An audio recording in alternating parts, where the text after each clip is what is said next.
मेरे प्यारे देशवासियों, आप सबको नमस्कार।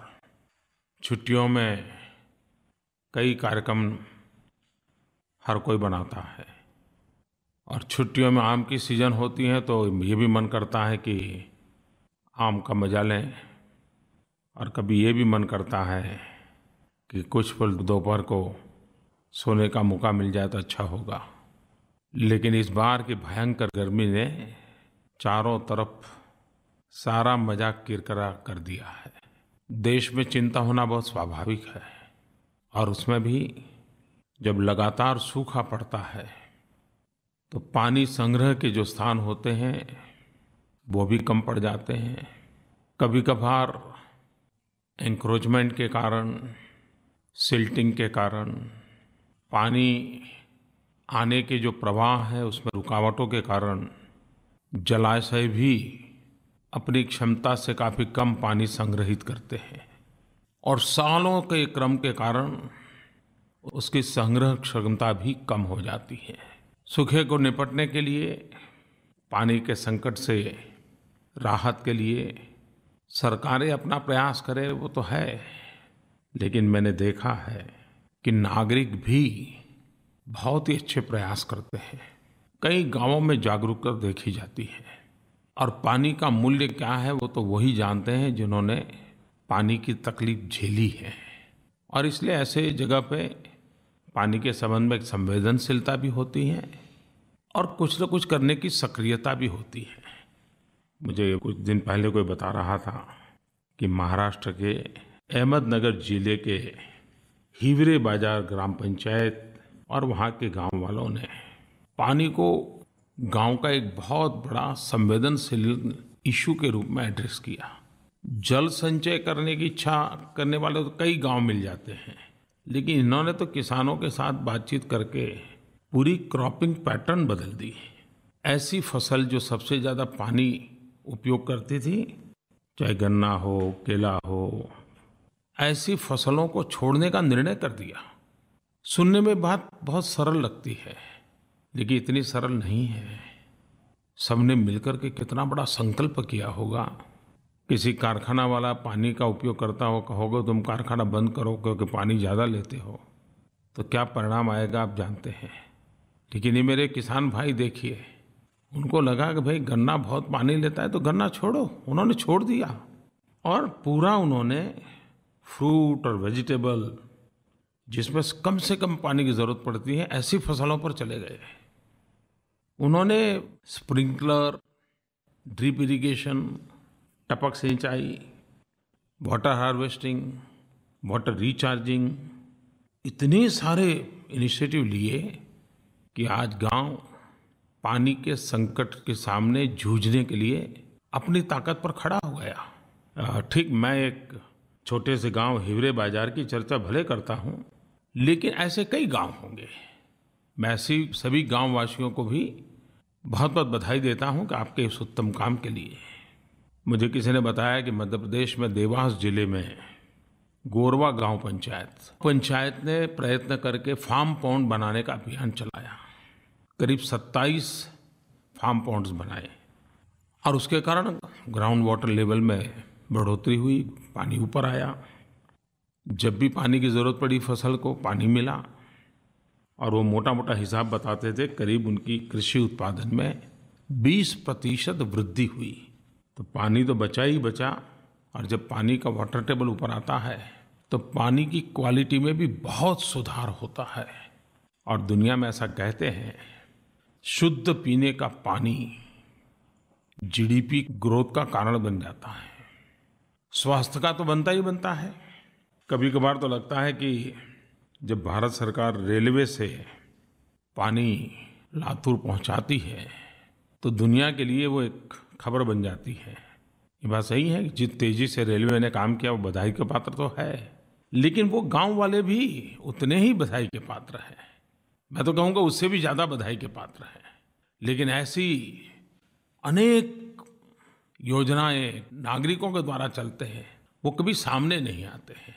सरकार की अच्छी बात तो कभी कभी सामने आ भी जाती है, लेकिन कभी हम अपने अगल बगल में देखेंगे तो ध्यान में आएगा कि सूखे के खिलाफ किस किस प्रकार से लोग नए नए तौर तरीके से समस्या के समाधान के लिए प्रयास करते रहते हैं। मनुष्य का स्वभाव है कितने ही संकट से गुजरता हो, लेकिन कहीं से कोई अच्छी खबर आ जाए तो जैसे पूरा संकट दूर हो गया ऐसा फील होता है। जब से ये जानकारी सार्वजनिक हुई कि इस बार वर्षा 106% से 110% तक होने की संभावना है, जैसे मानो एक बहुत बड़ा शांति का संदेश आ गया हो। अभी तो वर्षा आने में समय है, लेकिन अच्छी वर्षा की खबर भी एक नई चेतना ले आई। लेकिन मेरे प्यारे देशवासियों, अच्छी वर्षा होगी ये समाचार जितना आनंद देता है, उतना ही हम सबके लिए एक अवसर भी देता है, चुनौती भी देता है। क्या हम गांव-गांव पानी बचाने के लिए एक अभी से अभियान चला सकते हैं? किसानों को मिट्टी की ज़रूरत पड़ती है, खेत में वो फसल के नाते काम आती है। क्यों न हम इस बार गांव के तालाबों से मिट्टी उठा उठा करके खेतों में ले जाएं, तो खेत की ज़मीन भी ठीक होगी, तो उसकी जल संचय की ताकत भी बढ़ जाएगी। कभी सीमेंट के बोरे में, कभी फर्टिलाइज़र के खाली बोरे में पत्थर और मिट्टी भर के जहाँ से पानी जाने के रास्ते हैं, उस पानी को रोका जा सकता है क्या? 5 दिन पानी रुकेगा, 7 दिन पानी रुकेगा तो पानी ज़मीन में जाएगा, तो ज़मीन में पानी के लेवल ऊपर आएंगे, हमारे कुओं में पानी आएगा। जितना पानी हो सकता है रोकना चाहिए। वर्षा का पानी, गांव का पानी गांव में रहेगा।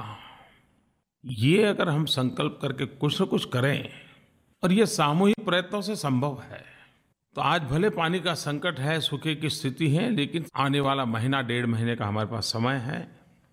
और मैं तो हमेशा कहता हूँ, कभी हम पोरबंदर महात्मा गांधी के जन्म स्थान पर जाएं, तो जो वहाँ अलग अलग स्थान हम देखते हैं, तो उसमें एक जगह वो भी देखने जैसी है कि वर्षा के पानी को बचाने के लिए घर के नीचे किस प्रकार के टैंक 200-200 साल पुराने बने हुए हैं, और वो पानी कितना शुद्ध रहता था।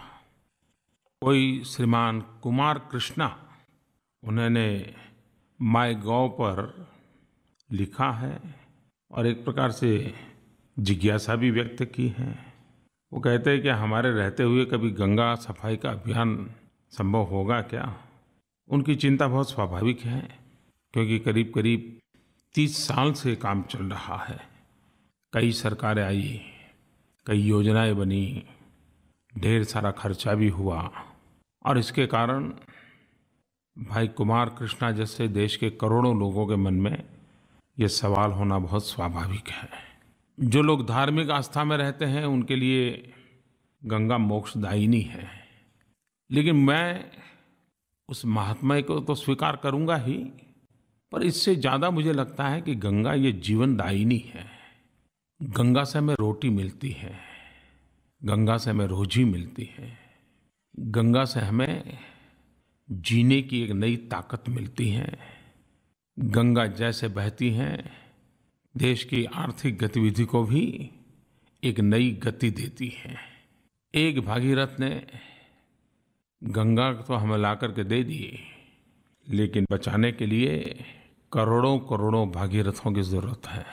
जन भागीदारी के बिना ये काम कभी सफल हो ही नहीं सकता है।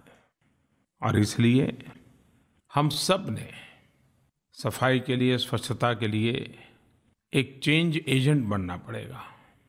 बार बार बात को दोहराना पड़ेगा, कहना पड़ेगा। सरकार की तरफ से कई सारे प्रयास चल रहे हैं। गंगा तट पर जो जो राज्य हैं, उन राज्यों का भी भरपूर सहयोग लेने का प्रयास हो रहा है। सामाजिक स्वैच्छिक संगठनों को भी जोड़ने का प्रयास हो रहा है। सरफेस क्लीनिंग और इंडस्ट्रियल प्रदूषण पर रोकने के लिए काफ़ी कदम उठाए हैं। हर दिन गंगा में बड़ी मात्रा में नालों के रास्ते से ठोस कचरा बह कर के अंदर आता है। ऐसे कचरे को साफ करने के लिए वाराणसी, इलाहाबाद, कानपुर, पटना ऐसे स्थानों पर ट्रैश स्कीमर पानी में तैरते तैरते कचरा साफ करने का काम करते हैं। सभी लोकल बॉडीज़ को ये मुहैया कराया गया है और उनसे आग्रह किया गया है कि इसको लगातार चलाएं और वहीं से कचरा साफ करते चलें। और पिछले दिनों मुझे जो बताया गया कि जहाँ बड़ा अच्छे ढंग से प्रयास होता है वहाँ तो 3 टन से 11 टन तक प्रतिदिन कचरा निकाला जाता है। तो ये तो बात सही है कि इतनी मात्रा में तो गंदगी बढ़ने से रुक ही रही है। आने वाले दिनों में और भी स्थानों पर ट्रेस स्कीमर लगाने की योजना है और उसका लाभ गंगा और यमुना तट के लोगों को तुरंत अनुभव भी होगा। इंडस्ट्रियल प्रदूषण पर नियंत्रण के लिए पल्प एंड पेपर, डिस्टिलरी एवं शुगर इंडस्ट्री के साथ एक एक्शन प्लान बन गया है। कुछ मात्रा में लागू होना शुरू भी हुआ है। उसके भी अच्छे परिणाम निकलेंगे ऐसा अभी तो मुझे लग रहा है। मुझे इस बात की खुशी है कि मुझे ये बताया गया कि उत्तराखंड एवं उत्तर प्रदेश, वहाँ जो डिस्टिलरी का जो डिस्चार्ज होता था, तो पिछले दिनों कुछ अफसर मुझे बता रहे थे कि ये जीरो लिक्विड डिस्चार्ज की ओर उन्होंने सफलता पा ली है। पल्प एंड पेपर इंडस्ट्री या ब्लैक लिकर की निकासी लगभग पूरी तरह खत्म हो रही है। ये सारे इस बात के संकेत हैं कि हम सही दिशा में बढ़ रहे हैं और एक जागरूकता भी बढ़ी है।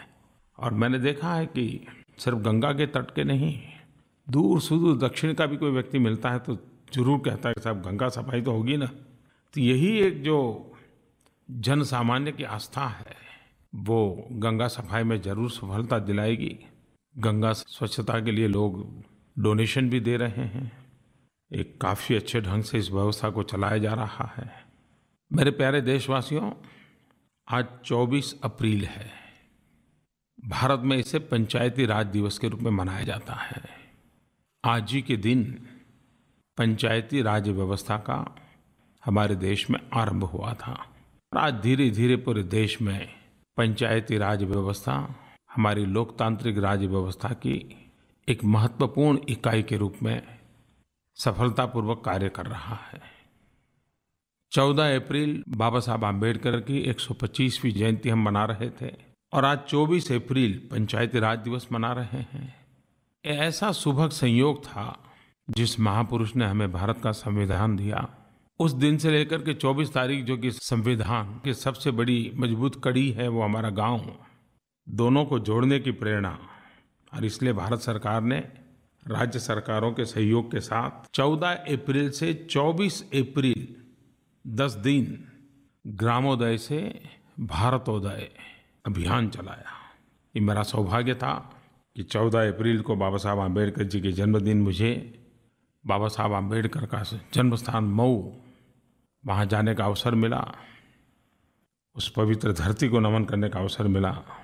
और आज 24 तारीख को मैं झारखंड में, जहाँ हमारे अधिकतम आदिवासी भाई बहन रहते हैं, उस प्रदेश में आज जाकर के पंचायती राज दिवस मनाने वाला हूँ। और दोपहर को 3 बजे फिर एक बार पंचायती राज दिवस पर मैं देश की सभी पंचायतों से बातचीत करने वाला हूँ। इस अभियान ने एक बहुत बड़ा जागरूकता का काम किया है। हिंदुस्तान के हर कोने में गांव के स्तर पर लोकतांत्रिक संस्थाएं कैसे मजबूत बने, गांव स्वयं आत्मनिर्भर कैसे बने, ग्राम स्वयं अपने विकास की योजना कैसे बनाए, इंफ्रास्ट्रक्चर का भी महत्व हो, सोशल इंफ्रास्ट्रक्चर का भी महत्व हो, गांव में ड्रॉप आउट ना हो, बच्चे स्कूल न छोड़ दें, बेटी बचाओ बेटी पढ़ाओ अभियान सफलतापूर्वक चले, बेटी का जन्मदिन गांव का महोत्सव बनना चाहिए। कई ऐसी योजनाएं, कुछ गांवों में तो फूड डोनेशन का कार्यक्रम हुआ। शायद ही एक साथ हिंदुस्तान के इतने गांवों में इतनी विविध कार्यक्रम 10 दिन चले हो, ये बहुत कम होता है। मैं सभी राज्य सरकारों को, ग्राम प्रधानों को इस बात के लिए बधाई देता हूं कि आपने बहुत ही मौलिक तरीके से, नवीनता के साथ इस पूरे अवसर को गांव की भलाई के लिए, गांव के विकास के लिए, लोकतंत्र की मजबूती के लिए एक अवसर में परिवर्तित किया। गांवों में जो जागरूकता आई है वही तो भारत उदय की गारंटी है। भारत उदय का आधार ग्राम उदय ही है और इसलिए ग्राम उदय पर हम सब बल देते रहेंगे तो इच्छित परिणाम प्राप्त करके ही रहेंगे। मुंबई से शर्मिला धारपुरे आपने मुझे फ़ोन कॉल पर अपनी चिंता जताई है। प्रधानमंत्री जी नमस्कार। मैं शर्मिला घारपुरे बोल रही हूँ मुंबई से। मेरा आपसे स्कूल और कॉलेज एजुकेशन के बारे में सवाल है। जिससे एजुकेशन सेक्टर में पिछले बहुत वर्षों से सुधार की जरूरत पाई गई है। पर्याप्त स्कूलों का या कॉलेजेस का न होना या फिर शिक्षा में एजुकेशन की क्वालिटी न होना। ऐसा पाया गया है कि बच्चे अपना एजुकेशन पूरा भी कर लेते हैं, उन्हें फिर भी अक्सर बेसिक चीजों के बारे में पता नहीं होता है। उससे हमारे बच्चे दुनिया की दौड़ में पीछे पड़ जाते हैं। इस बारे में आपके क्या विचार है और आप इस सेक्टर को किस तरह से इसमें सुधार लाना चाहते हैं, इसके बारे में कृपया हमें बताइए। धन्यवाद। ये चिंता बहुत स्वाभाविक है। आज हर परिवार में माँ बाप का अगर पहला कोई सपना रहता है तो वो रहता है कि बच्चों की अच्छी शिक्षा। घर गाड़ी सब बाद में विचार आता है। और भारत जैसे देश के लिए जन मन की ये भावना है, वो बहुत बड़ी ताकत है। बच्चों को पढ़ाना और अच्छा पढ़ाना, अच्छी शिक्षा मिले उसकी चिंता होना, ये और अधिक बढ़ना चाहिए और अधिक जागरूकता आनी चाहिए। और मैं मानता हूँ जिस परिवारों में ये जागरूकता होती है उसका असर स्कूलों पर भी आता है, शिक्षकों पर भी आता है। और बच्चा भी जागरूक होता जाता है कि मैं स्कूल में इस काम के लिए जा रहा हूँ। और इसलिए मैं सभी अभिभावकों से, माँ बाप से सबसे पहले ये आग्रह करूँगा कि बच्चे के साथ स्कूल की हो रही गतिविधियों से विस्तार से समय दे करके बातें करें। और कुछ बात ध्यान में आए तो खुद स्कूल में जा करके शिक्षकों से बात करें। ये जो विजिलेंस है, ये भी हमारी शिक्षा व्यवस्था में कई बुराइयों को कम कर सकता है। और जन भागीदारी से तो ये होना ही होना है। हमारे देश में सभी सरकारों ने शिक्षा पर बल दिया है और हर कोई सरकार ने अपने अपने तरीके से प्रयास भी किया है। और ये भी सच्चाई है कि काफ़ी अरसे तक हम लोगों का ध्यान इसी बात पे रहा कि शिक्षा संस्थान खड़े हो, शिक्षा व्यवस्था का विस्तार हो, स्कूल बने, कॉलेजेस बने, टीचर्स की भर्ती हो, अधिकतम बच्चे स्कूल आए। तो एक प्रकार से शिक्षा को चारों तरफ फैलाने का प्रयास ये प्राथमिकता रही और जरूरी भी था। लेकिन अब जितना महत्व विस्तार का है, उससे भी ज़्यादा महत्व हमारी शिक्षा में सुधार का है। विस्तार का एक बहुत बड़ा काम हम कर चुके हैं। अब हमें क्वालिटी एजुकेशन पर फोकस करना ही होगा। साक्षरता अभियान से अब अच्छी शिक्षा ये हमारी प्राथमिकता बनानी पड़ेगी। अब तक हिसाब किताब आउटले का होता था, अब हमें आउटकम पर ही फोकस करना पड़ेगा।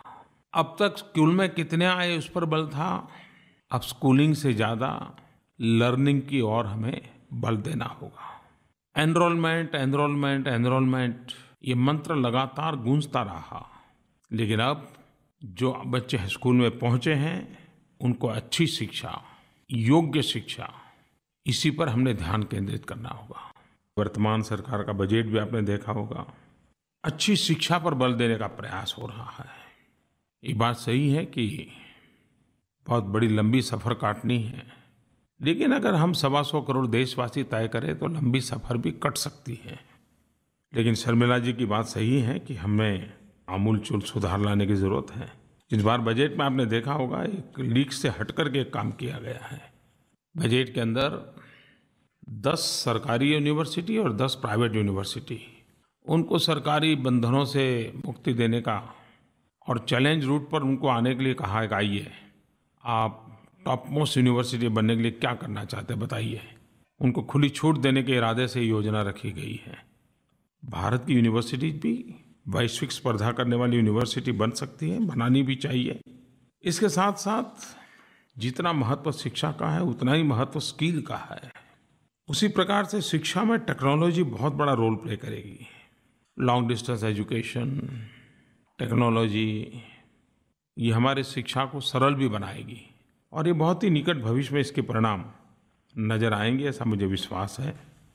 बड़े लंबे समय से एक विषय पर लोग मुझे पूछते रहते हैं।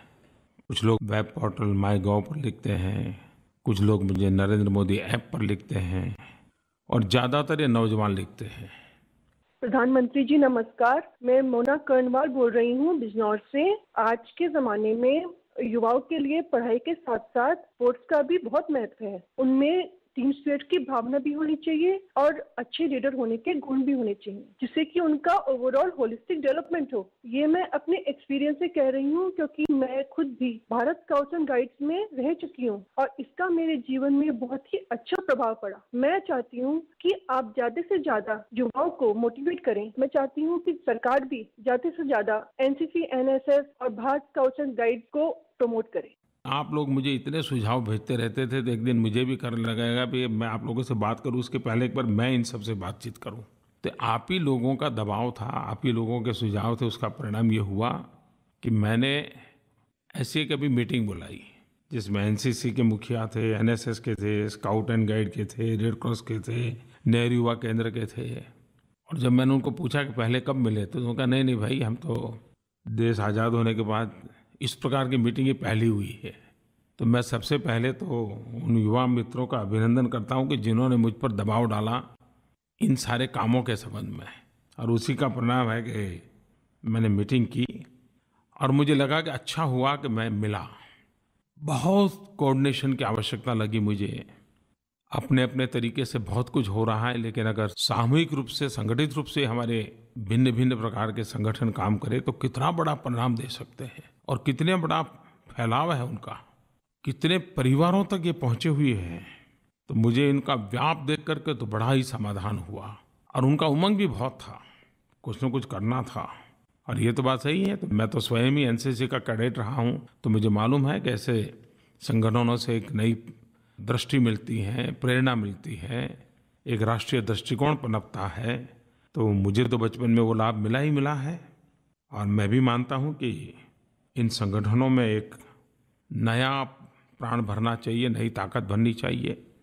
इस बार मैंने उनके सामने कुछ रखे हैं विषय। मैंने उनको कहा है कि भाई इस सीजन में जल संचय का बड़ा काम हमारी युवा सारे संगठन क्यों न करें। हम लोग प्रयास करके कितने ब्लॉक, कितने जिले खुले में शौच जाना बंद करवा सकते हैं, ओपन डेफिकेशन फ्री कैसे कर सकते हैं, देश को जोड़ने के लिए ऐसे कौन से कार्यक्रमों की रचना कर सकते हैं, हम सभी संगठनों के कॉमन युवा गीत क्या हो सकता है। कई बातें उनके साथ हुई हैं।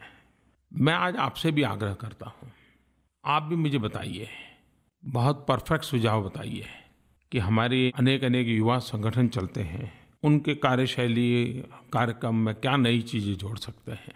मेरे नरेंद्र मोदी ऐप पर आप लिखोगे तो मैं उचित जगह पर पहुंचा दूंगा और मैं मानता हूं कि इस मीटिंग के बाद काफ़ी कुछ उनमें गति आएगी, ऐसा तो मुझे लग रहा है। और आपको भी उसके साथ जुड़ने का मन करेगा, ऐसी स्थिति तो बनी जाएगी। मेरे प्यारे देशवासियों, आज हम सबको सोचने के लिए मजबूर करने वाली बात मुझे करनी है। मैं इसे हम लोगों को झकझोरने वाली बात के रूप में भी देखता हूँ।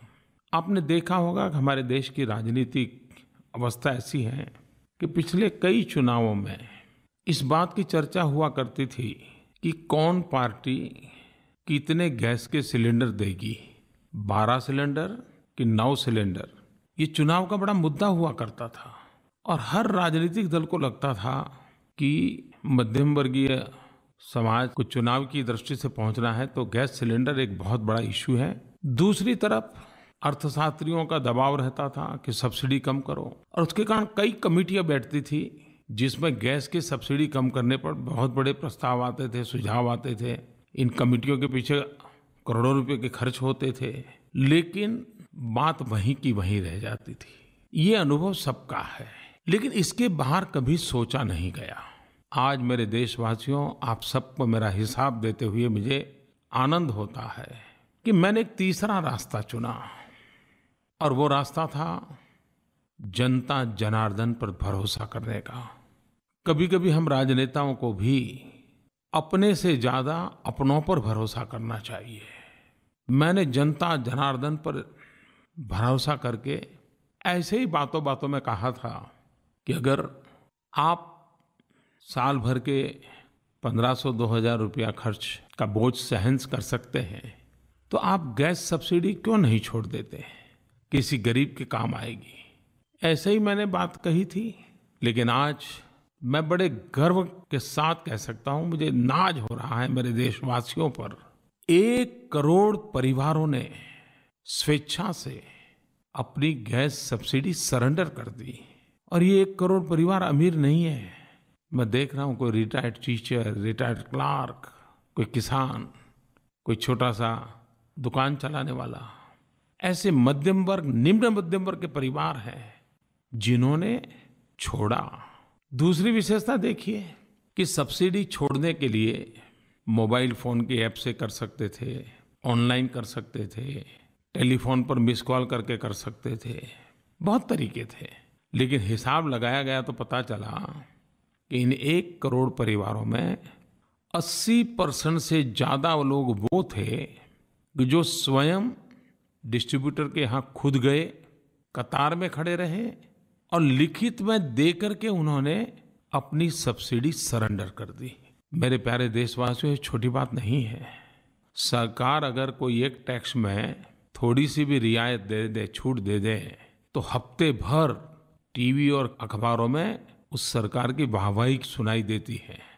1 करोड़ परिवारों ने सब्सिडी छोड़ दी और हमारे देश में सब्सिडी एक प्रकार से हक बन गया है, उसे छोड़ दिया। मैं सबसे पहले उन 1 करोड़ परिवारों को शत शत नमन करता हूं, अभिनंदन करता हूं, क्योंकि उन्होंने राजनेताओं को नए तरीके से सोचने के लिए मजबूर कर दिया है। इस एक घटना ने देश के अर्थशास्त्रियों को भी नए तरीके से सोचने के लिए मजबूर कर दिया है। और दुनिया के अर्थवेत्ता भी ऐसा होगा तो ऐसा होगा, ऐसा करेंगे तो वैसा निकलेगा, इस प्रकार जो आर्थिक समीकरण बनाते हैं, उनके लिए भी उनकी सोच की मर्यादाओं से बाहर की यह घटना है। इस पर कभी न कभी सोचना पड़ेगा।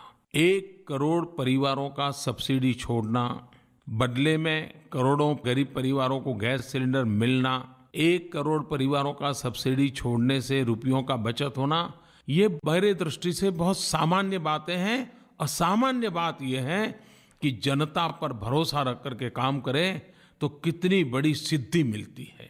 मैं खास करके पूरे पॉलिटिकल क्लास को आज आग्रह से कहना चाहूंगा कि हम हर जगह पर जनता पर भरोसा रखने वाली एक बात जरूर करें।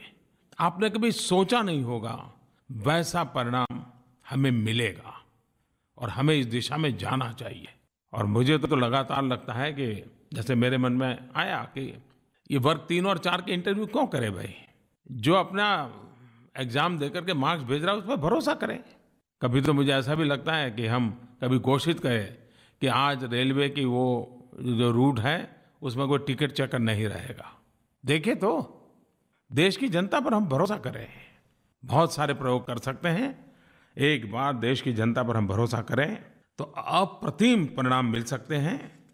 खैर, ये तो मेरे मन के विचार हैं, इसको कोई सरकार का नियम तो नहीं बना सकते, लेकिन माहौल तो बना सकते हैं। और ये माहौल कोई राजनेता नहीं बना रहा है, देश के 1 करोड़ परिवारों ने बना दिया है। रवि करके किसी सज्जन ने मुझे पत्र लिखा है, गुड न्यूज़ एवरी डे। वो लिख रहे हैं कि कृपया अपने अधिकारियों से कहिए कि हर दिन कोई एक अच्छी घटना के बारे में पोस्ट करें। प्रत्येक न्यूज़पेपर और न्यूज़ चैनल में हर ब्रेकिंग न्यूज़ बुरी न्यूज़ ही होती है। क्या 125 करोड़ आबादी वाले देश में हमारे आसपास कुछ भी अच्छा नहीं हो रहा है? कृपया इस हालत को बदलिए। रवि जी ने बड़ा गुस्सा व्यक्त किया है, लेकिन मैं मानता हूँ कि शायद वो मुझ पर गुस्सा नहीं कर रहे हैं, हालात पे गुस्सा कर रहे हैं। आपको याद होगा भारत के भूतपूर्व राष्ट्रपति डॉक्टर APJ अब्दुल कलाम हमेशा ये बात कहते थे कि अखबार के पहले पन्ने पर सिर्फ पॉजिटिव खबरें छापिए। वे लगातार इस बात को कहते रहते थे। कुछ दिन पहले मुझे एक अखबार ने चिट्ठी भी लिखी थी। उन्होंने कहा था कि हमने तय किया है कि सोमवार को हम एक भी नेगेटिव खबर नहीं देंगे, पॉजिटिव खबर ही देंगे। इन दिनों मैंने देखा है कुछ टीवी चैनल पॉजिटिव खबरों का समय स्पेशली तय करके दे रही है। तो ये तो सही है कि इन दिनों अब माहौल बना है पॉजिटिव खबरों का, और हर किसी को लग रहा है कि सही खबरें, अच्छी खबरें लोगों को मिलती रहे। एक बात सही है कि बड़े से बड़ा व्यक्ति भी उत्तम से उत्तम बात बताएं, अच्छे से अच्छे शब्दों में बताएं, बढ़िया से बढ़िया तरीके से बताएं, उसका जितना प्रभाव होता है उससे ज़्यादा कोई अच्छी खबर का होता है। अच्छी खबर अच्छा करने की प्रेरणा का सबसे बड़ा कारण बनती है। तो ये तो सही है कि जितना हम अच्छाई को बल देंगे तो अपने आप में बुराइयों के लिए जगह कम रहेगी। अगर दिया जलाएंगे तो अंधेरा छटेगा ही, छटेगा ही, छटेगा ही। और इसलिए आपको शायद मालूम होगा, सरकार की तरफ से एक वेबसाइट चलाई जा रही है, ट्रांसफॉर्मिंग इंडिया। इस पर सकारात्मक खबरें होती हैं और सिर्फ सरकार की नहीं, जनता की भी होती है। और ये एक ऐसा पोर्टल है कि आप भी अपनी कोई अच्छी खबर है तो उसमें आप भेज सकते हैं, आप भी उसमें कंट्रीब्यूट कर सकते हैं। अच्छा सुझाव रवि जी आपने दिया है, लेकिन कृपा करके मुझ पे गुस्सा मत कीजिए।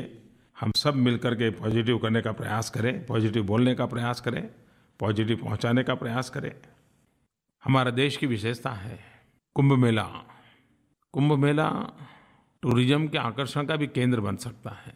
दुनिया के बहुत कम लोगों को मालूम होता है कि इतने लंबे समय तक नदी के तट पर करोड़ों करोड़ों लोग आए, शांत चित्त शांतिपूर्ण वातावरण में अवसर संपन्न हो। ये घटनाएं अपने आप में ऑर्गेनाइजेशन की दृष्टि से, इवेंट मैनेजमेंट की दृष्टि से, जन भागीदारी की दृष्टि से बहुत बड़े नए मानक सिद्ध करने वाली होती है।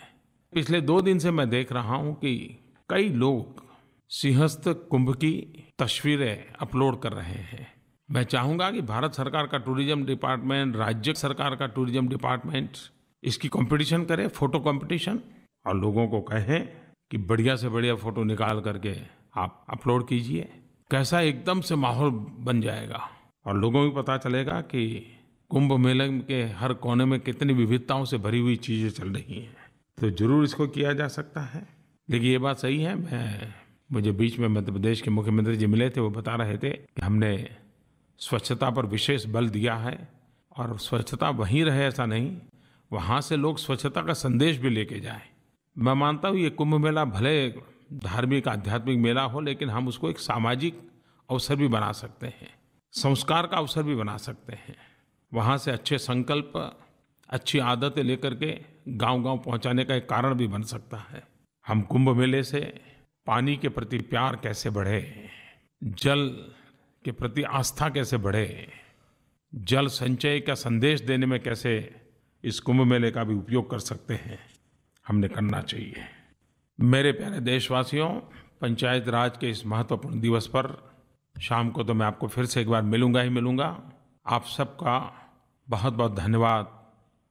और हर हमेश की तरह आपके मन की बात ने मेरे मन की बात के साथ एक अटूट नाता जोड़ा है, इसका मुझे आनंद है। फिर एक बार बहुत बहुत धन्यवाद।